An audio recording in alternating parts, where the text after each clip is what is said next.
Hello, everybody. This is Bart Sharp with Becoming Quantum Conscious. And once again, the 30-second little countdown did not happen.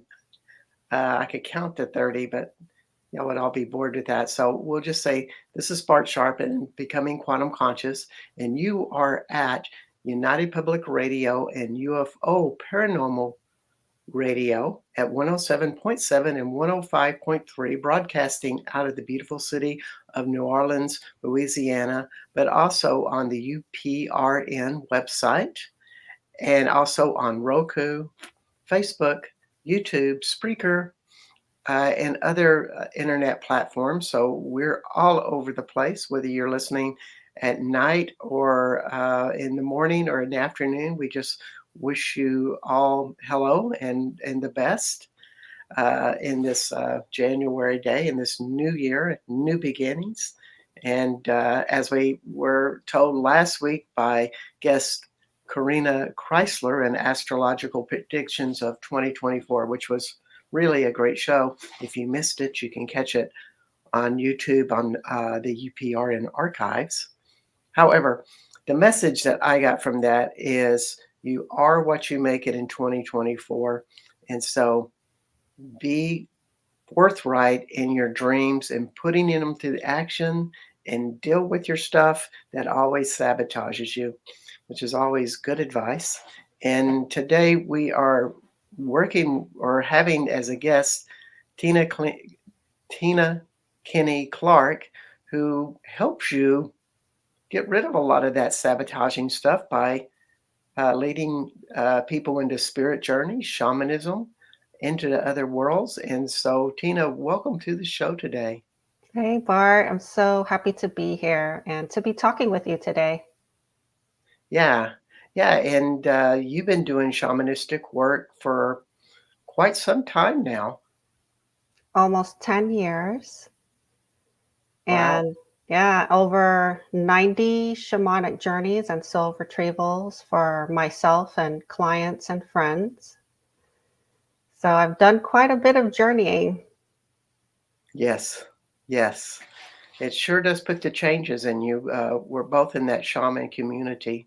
And there's so many people in the what I call shamanistic type of work. But what I really have been impressed with you is you have a new book out um, called Spiritual Journey. Can you Into tell the me? tree, journeying into the spirit world. Yes, Spiritual Journeying into the Spirit World. Uh, and it's a great book about all of these stories about how you've done these trips and voyages, so to speak. And you know what really impressed me about it was it was so dreamlike, almost highly symbolic when you went into these journeys. Yeah, so the book I've been working on for about a year and a half. It's not published yet, but it's very close. I actually got the final book design today to review. Um, but yeah, my shamanic journeys are like dreams. They're like lucid dreams, but I'm awake and I can change and affect things within the journey. Whereas if you're dreaming overnight, I can't do those things. If I try to change my dreams and overnight, I wake up. I get kicked out of the dream. So I don't know if you have a similar experience. My shamanic work is totally different from that. I mean, it just sounds like you go deep into if you were a channel, you would say it would be a full bodied channel. Like you totally, almost like totally leave your body into this deep state. Yeah, I think that's a good description. Yeah, yeah.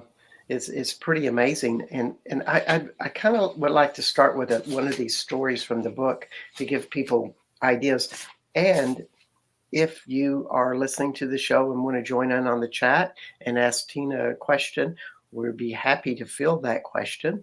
Uh, we just love surprises and interesting, insightful uh, comments and questions. But One of the things, that you say about your story is that you have a Black Panther traveling with you?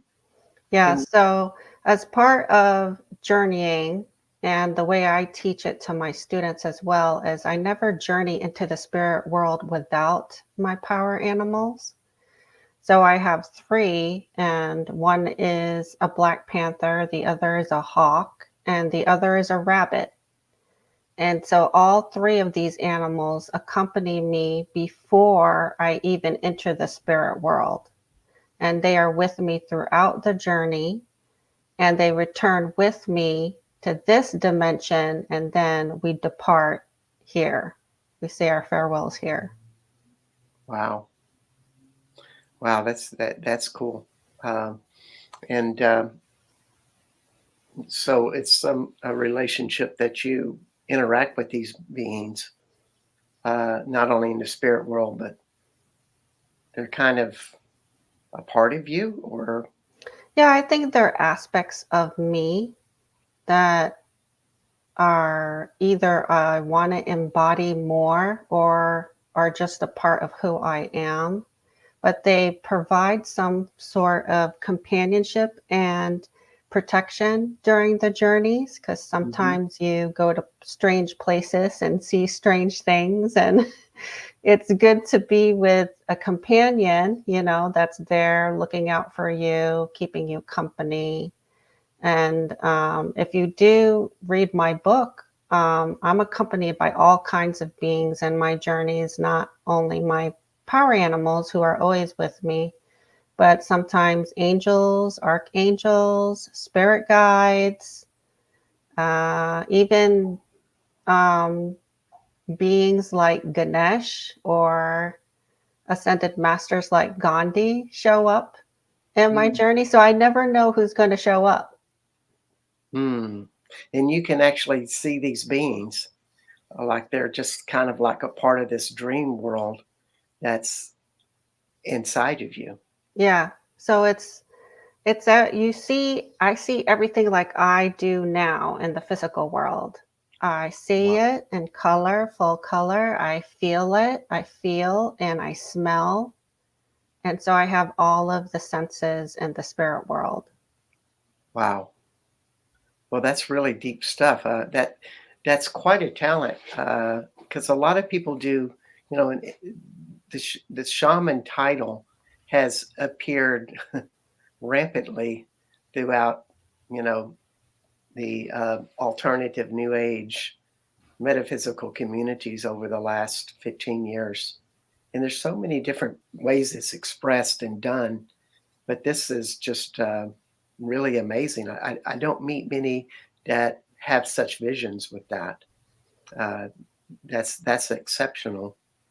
Um, with that, and just thinking about this, because uh, you really sound like you're going into some really deep realms, like whatever is required of the situation, you know, from the questions you ask when you begin the journey, like we want to solve this issue, or we want to explore this certain aspect of a person's life, or something more broadcast. You're opening yourself to other realities, and you don't exactly know where you're going when you start out. Is that No, true? no, you don't know where you're going to go. And that's the fun part is you're disciplined enough to know what to do, but open and allowing to whatever happens. So it's a good combination of both. I've taught quite a few students how to shamanic journey, and some struggle because they don't have enough discipline. And so they end up kind of floating in the ethers and seeing lights. Well, that's not journeying, folks. So I always say with intention, intend that you find the path, intend that you find that tree of life, and that you're going to go into it and out of it. So intention and focus is really important as well. But then you have to be open to what you see, open to who comes forward to help you. Um, yeah, so I journey a lot a lot of the way that my teacher taught me, and my teacher is also my Reiki teacher. So she and I are very similar in our abilities, and we both journey very in a similar manner. So her journeys are a lot like mine, I believe. Um, but yeah, I never thought it was really that unique, actually. I just thought that this is the way I was taught to do it, and that's how I do it. Wow, wow. Oh, I find it kind of exceptional. Almost as you say that, your teacher taught you a particular path that seemed to activate certain sensory systems in your body, and you just go down that path of those sensory systems Yeah, almost. so I noticed even years before I met my Reiki teacher that I would take a lot of meditation, mediumship type classes. I mean, I was just exploring everything. And whenever we did a group meditation, I was always one of those people that saw everything and more and vivid color. And we would come out of that group meditation and share, and everybody would be looking at me like, how the heck did you see all that stuff in your meditation? I said, I don't know. I just did it. I guess that wasn't a good enough explanation for them, but they just were dumbfounded that I had seen and experienced so much in a simple meditation. Mm. Well, I think it's a natural talent in some ways, but it also is getting out of your head and, like you said, trusting. It's something you can't figure out sometimes. It's something you can't intellectually analyze. Yeah, and I believe if you have a natural talent at something, it's something that you've worked on in other lifetimes. And I've been told, for example, I connect with the angelic realm very easily. It was one of the first beings that I connected with in my spiritual journey. And I was told I spent many lifetimes trying to perfect that communication. And Mm. that's why I was so good at it now. So when So so that when you feels, say angelic realms, you mean the realm of angels. yes. Okay. Hmm. There's another realm called that too. Oh, really? Yeah, it's not pretty. Oh, okay. Well, I mean the angels and the archangels. I mean, really, that it was the archangels that showed up first. Wow. Yeah, so it was Archangel Gabriel that showed up first. Well, I gotta ask, what's that like? I was in shock, Bart. Okay, so picture this. I'm still new to meditation, right? So I had the monkey mind and I couldn't clear my thoughts on my own to meditate. So I was using guided meditations. And as I said, the guided meditations, I could see everything. I could, I was doing everything in the meditation. And I did this simple guided meditation to meet my spirit guide. So I'm like, hey, I'm going to meet my spirit guide. I'm going to see what they look like and maybe talk to them. And as he appeared, he kind of was fuzzy at first. And then he was coming forward, not walking, floating, Wow. floating toward me. And he had dark hair and a kind of like a Jesus robe, for a lack of a better description.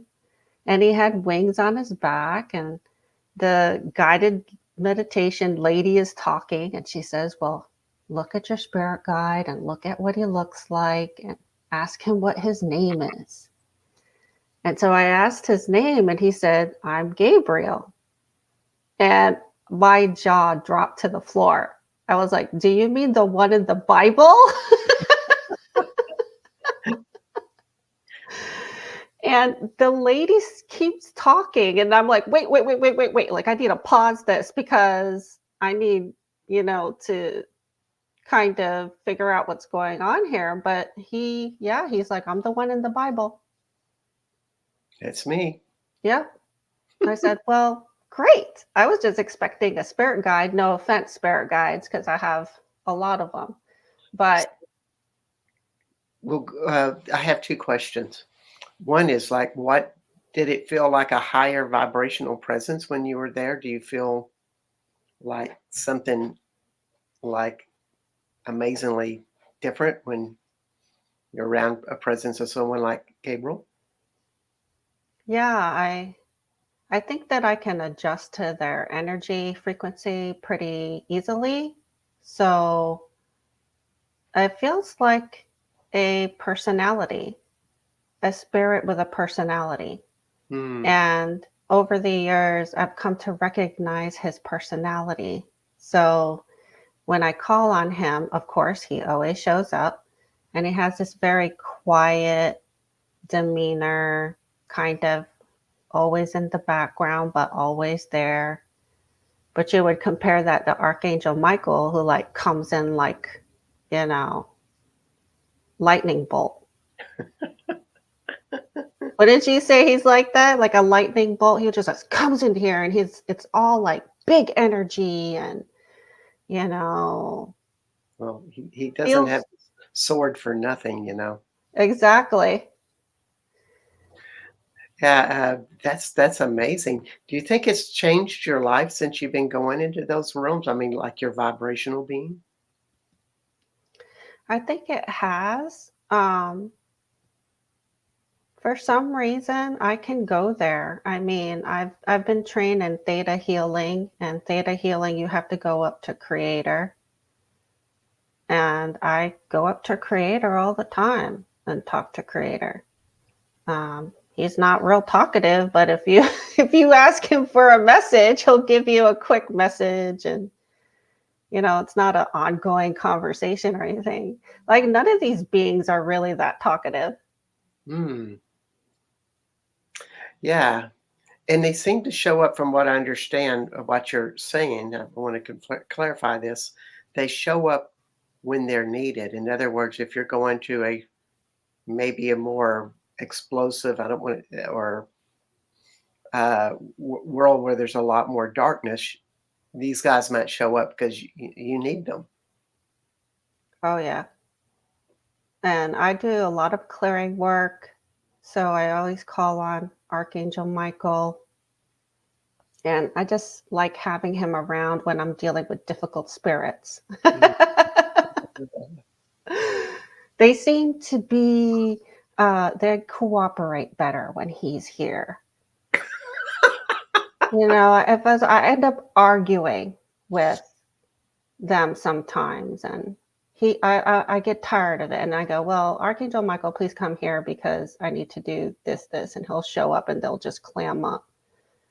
Wow. So I don't think they realize I can do that, which is kind of funny because I think I already have a reputation in the spirit world for doing certain things, but Yes. they're always testing you.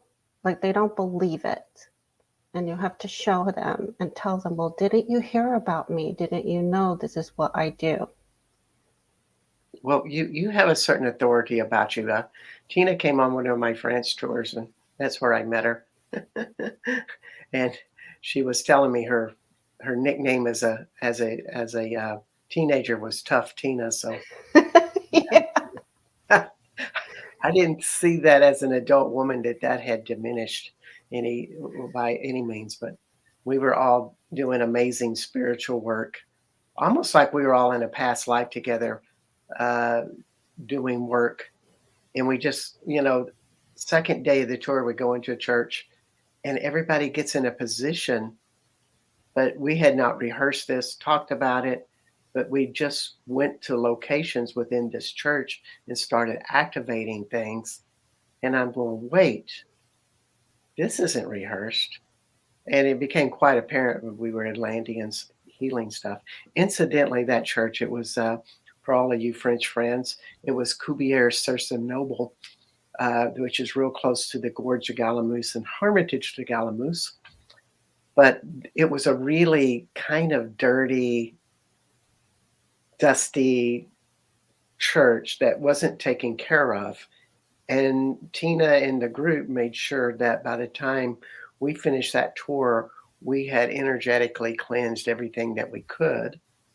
And the Yeah. next year, when I returned, that church had a caretaker. The mayor seemed to take a real reverence for the church. It was clean, new lighting was put in, and a lot of improvements started, and it's kind of on the upswing. Just interesting how energy works with that. Wow, I didn't even know that. That's great. Because Yeah, yeah. yeah, you're Right. right. Like the paint was peeling off of the ceiling and Well, that hasn't changed. It's not leaking, and it doesn't have this moldy smell in it anymore. It's taken care of, and people. There's just some more of a gravitation of people in it. It's an amazing Nice. church. It's not one that people go to much that are touring the Mary Magdalene site, so to speak.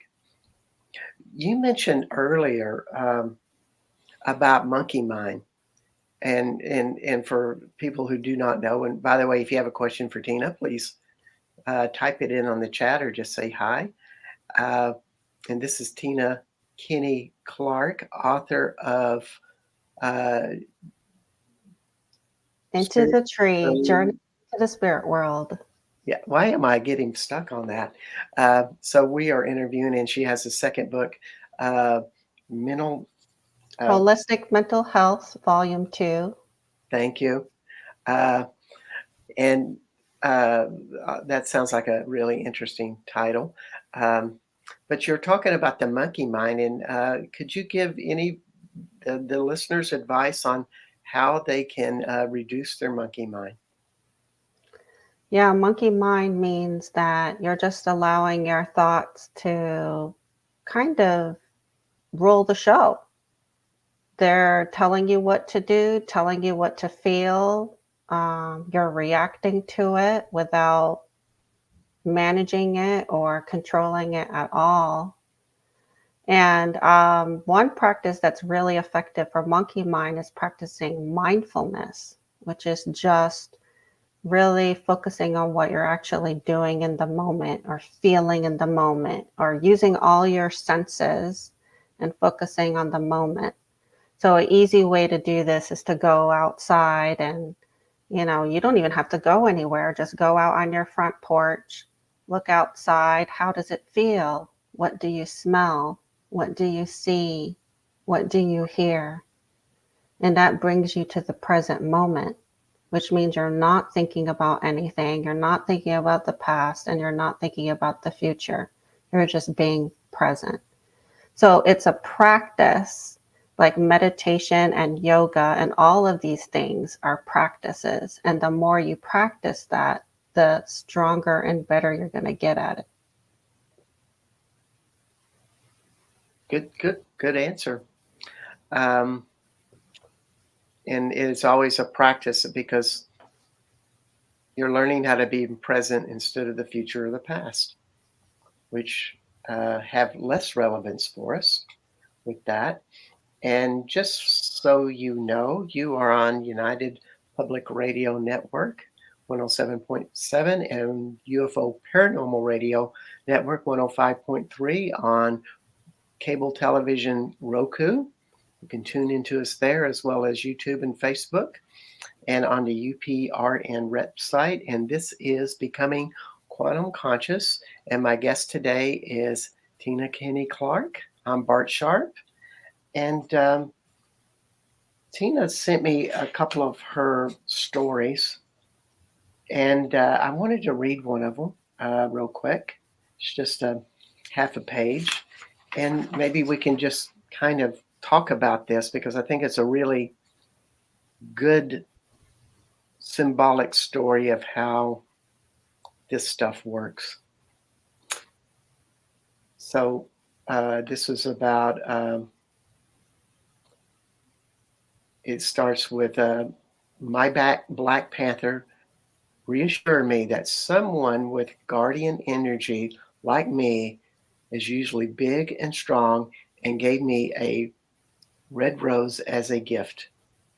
I saw Grammy, Daddy, my aunt, and my cousin, who all passed away. They were all heavy, the way they were when they were alive. They each told me why they weighed so much. Grammy was an orphan, and she told me that not having parents, not feeling fully feeling loved, and having an alcoholic husband contributed to her weight. Daddy explained having an alcoholic father and not being cared for as a child contributed to his weight gain. My aunt was angry over being neglected. The pain of being daddy's girl and her father's alcoholism contributed to her weight gain. Also, she and my father felt that they were not nurtured enough by my Grammy, their mother. My cousin suffered from not having loving and encouraging parents and not being unconditionally loved. Suddenly, I held a large platter full of resentments in my hands, everything they refused to carry or heal themselves. I handed this platter to my grandmother and said, "Take your resentments back." And she passed the platter to my dad, my aunt, and my cousin. My cousin had one bitterness left and said, "Teen, that's Tina, I don't have any." "Okay, there's one more left. Take it." Suddenly, I saw a fire beside me and instructed them to throw all of the resentments into the fire. They did, and they all shrank down and became thin. I hugged them all and returned to the tree. So, this is all interacting with people that have transitioned to the other side. Yes. And can you explain how you saw how this would affect your life, their spirits, other family members? Yeah, I mean, um, I've struggled with my weight too. And when I made that journey, I just wanted to figure out why, and I knew it was connected to my family because they had struggled as well. So, the beautiful thing about journeying is you can help your ancestors and they will come to you for help as well. And this is something that we can do in a body on earth. For some reason, we have great power as a soul in a body right now. And spirit can only do so much. So they need us to do it in tandem with them. So I've had them come to me to help with certain things over the years, and this way they showed up to help me to figure out what this weight gain was about. Where in this journey it was about resentments, and we needed to do a ceremony together, a fire ceremony to release those resentments. Hmm. So it was a lot about healing them for other lifetimes, but also about you and maybe your children. Uh, Yes. just a family constellation work, so to speak. Yeah, whenever we do family ancestral healing, it ripples backwards into the past and forwards into the future. So we don't even know the outreaching effects of it. And I mean, what could be better than that, Bart? I mean, I just love family ancestral healing. Yeah, yeah. It breaks out patterns that go through generations.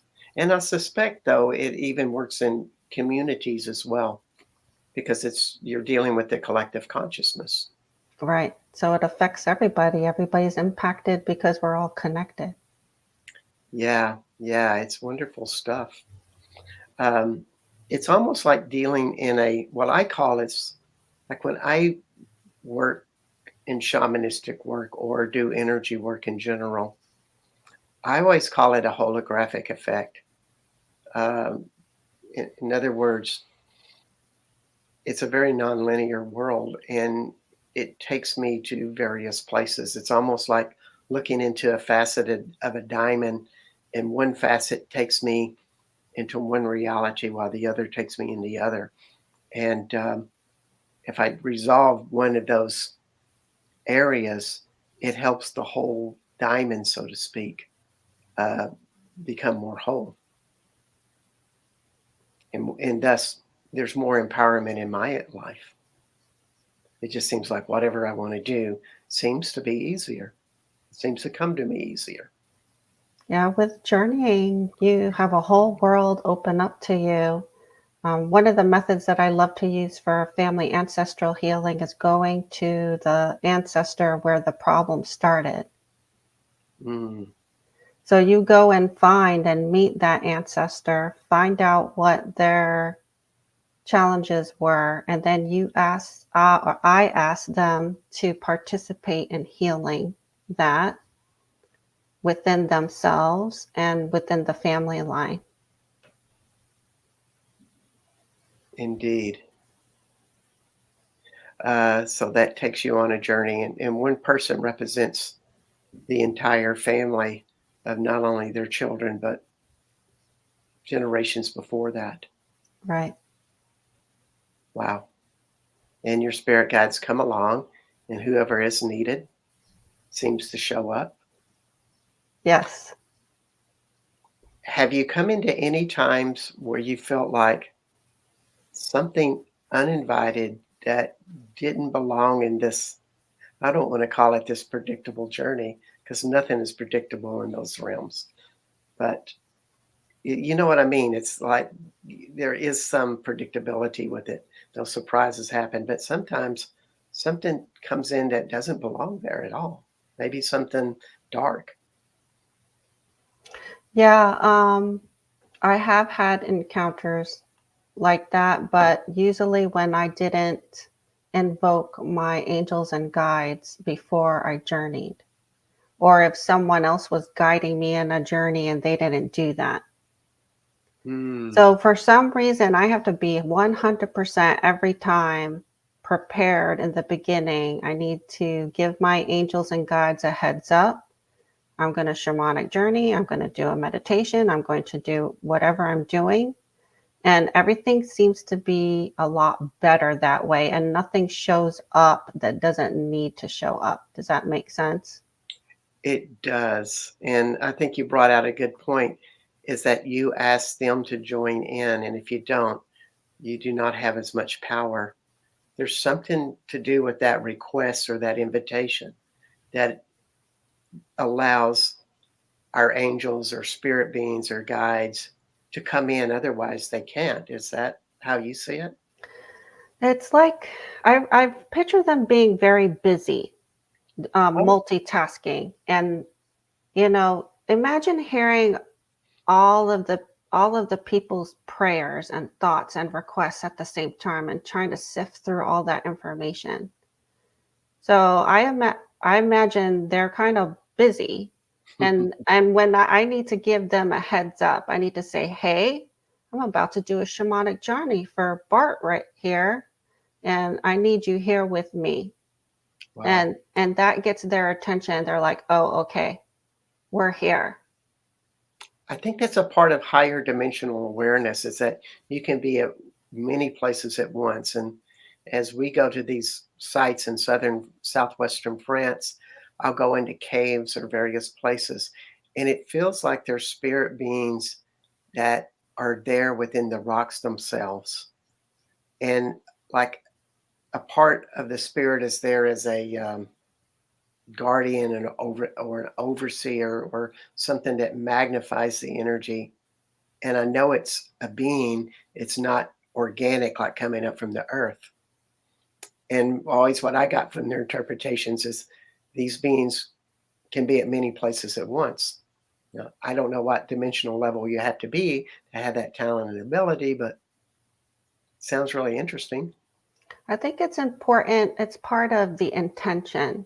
So it's important to state what you're doing, who whose help you want. And as a shaman, your spirit helpers are everything. Your spirit, if we couldn't do anything without them. So we have to state our intention and be clear, give them a heads up. So when I teach Reiki, whenever I do Reiki, I call in my angels and guides. When I meditate, I call on my angels and guides. When I do clearing, every single time. If I don't, something funky happens or something funky shows up that I don't want to see. So I always regret it when I forget. I'm like, shoot, I forgot. And then as quick as I call them in, everything kind of evens out and those things go away and then I can continue with my work. Yeah. I see it also as like it's an empowerment of the energy.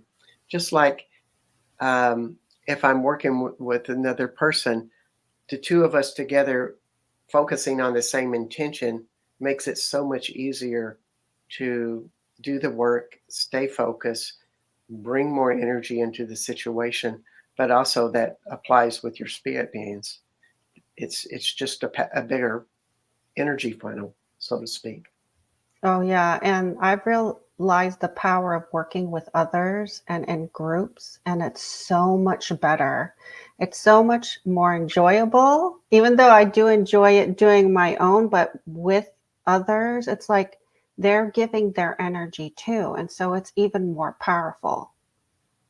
Yeah, yeah. Do you ever work with anybody that is resistant to joining into that journey with that? Like, you know, I'm here because my girlfriend told me to be here, and I, I'm not for sure about you. Yeah, I've had people like that, but even if we just sat down and talked, which a lot of people just need to talk. They just need to express their feelings and they need to feel safe to express them. They get a benefit out of that because I'm really good at holding space for people and helping people express themselves and help identify what they're struggling with and how to overcome it. Wow. And you can do your work over Zoom or whatever modal or internet modality is out Yes. there. Hmm. Okay. And I'm guessing I never heard you using a drum or anything like that. It's something else because there's so many ways to do it. Yeah, I like to experiment, Bart. So one time I decided, hey, can I do a journey without any music?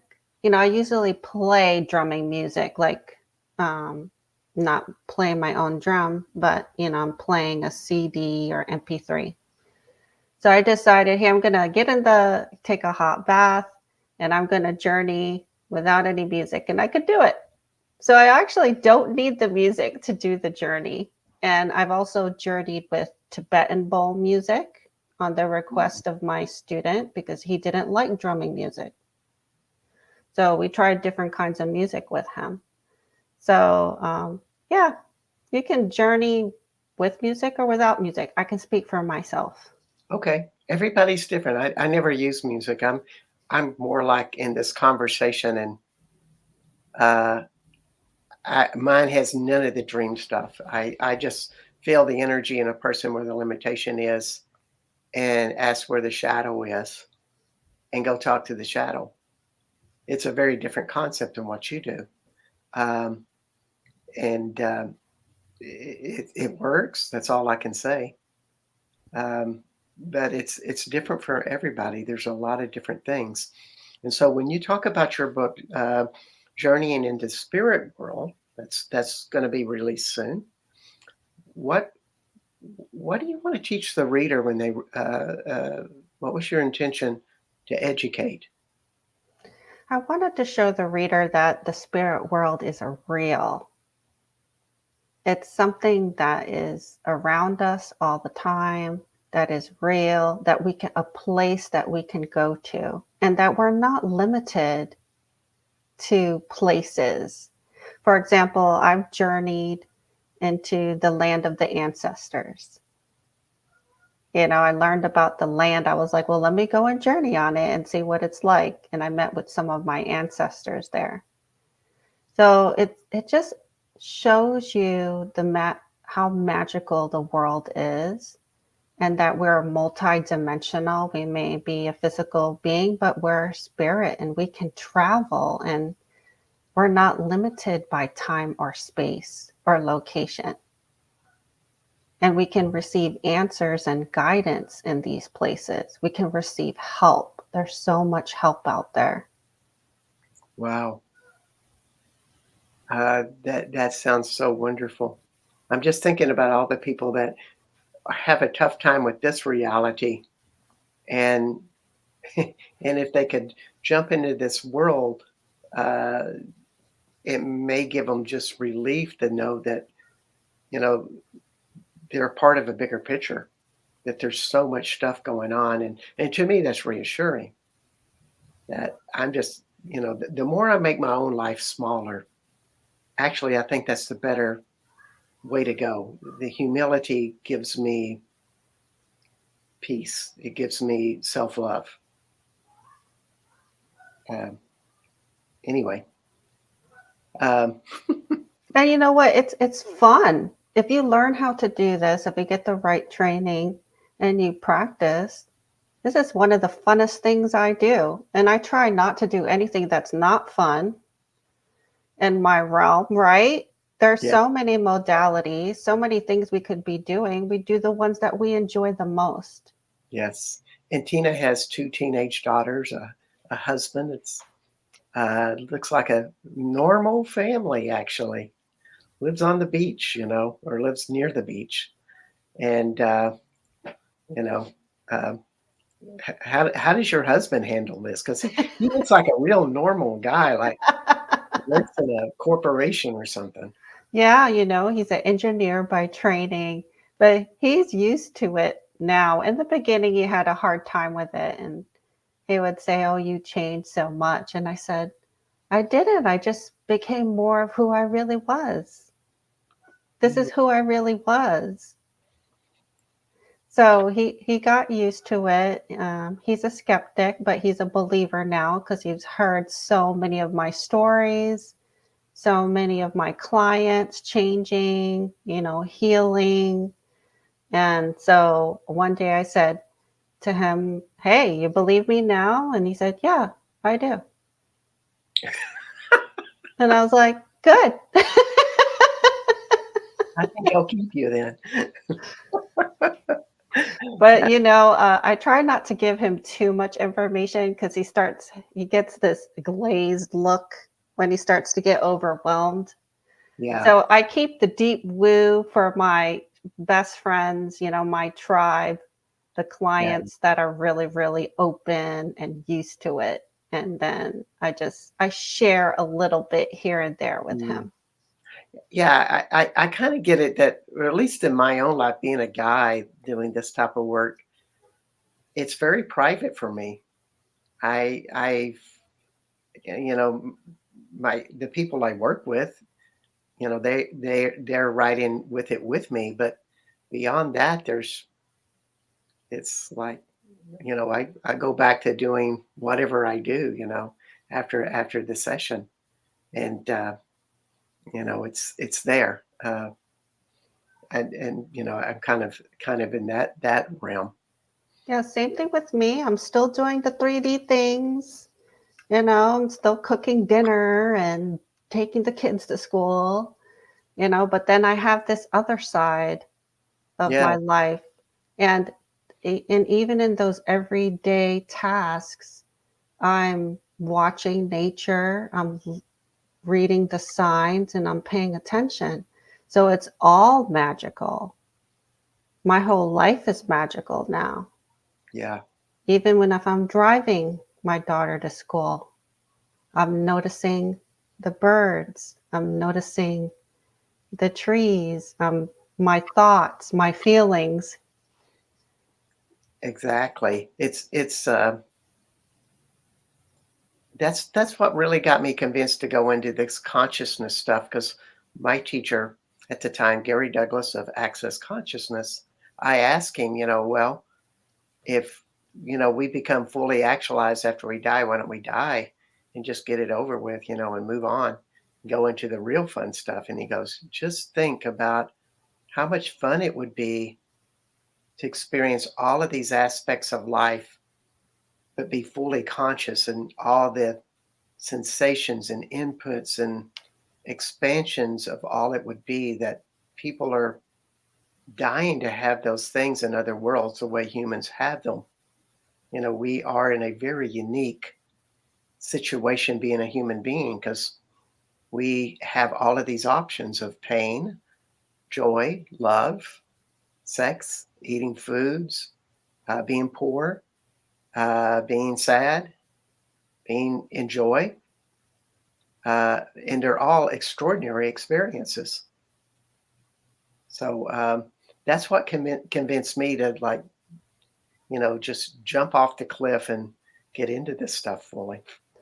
Well, I get the sneaking feeling that this is fun for us. We'll be done with this lifetime. We'll get our review. We'll be like, wow, wasn't that amazing? Yeah, I don't know. I think I'd miss it. I'm not one of these people that go, well, I'm never coming back. I'm like, wait a second. Yeah, this is, even in my years that I've had the most difficult times, I can be having the most extraordinary experiences, all in the same day or week or month. Um, and that's just a wonderful thing about life.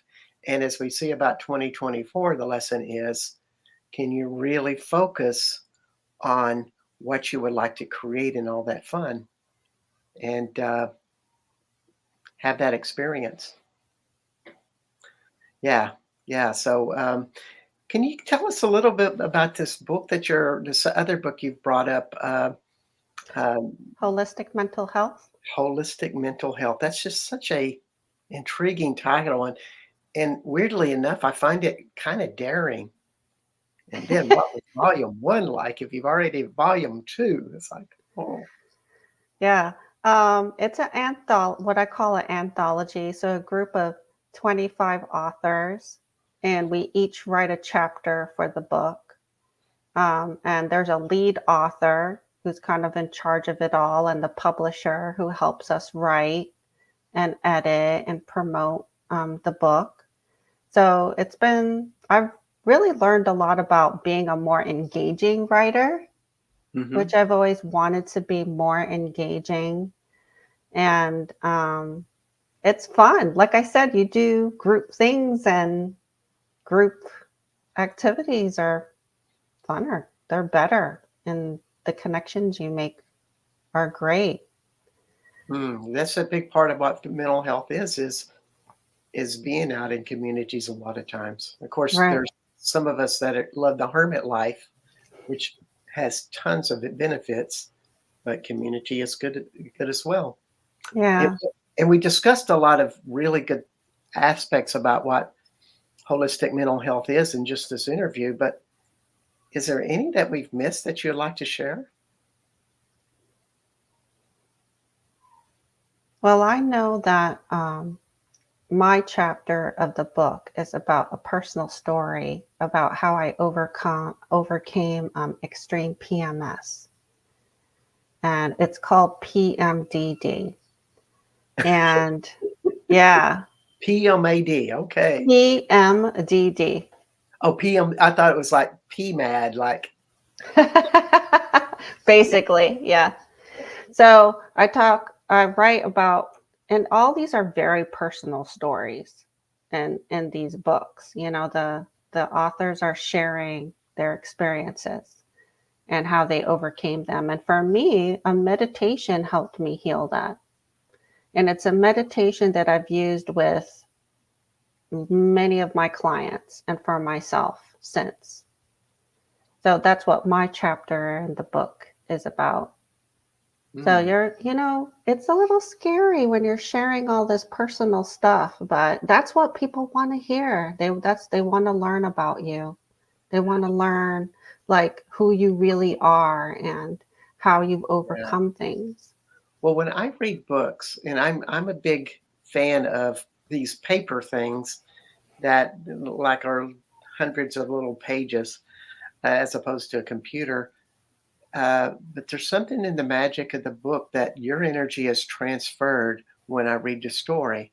I read for the energy as much as the content. And I just become alive when I hear a concept that feels very profound. So hearing, your stories are totally activate me.